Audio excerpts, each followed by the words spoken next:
కన్నుల జారిన కన్నీళ్లు తడిపెను దేవుని పాదాలు.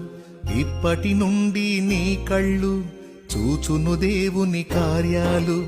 కన్నుల జారిన కన్నీళ్లు తడిపెను దేవుని పాదాలు. ఇప్పటి నుండి నీ కళ్ళు చూచును దేవుని కార్యాలు. ఉందిలే దీవెనా ఎందుక వేదనా.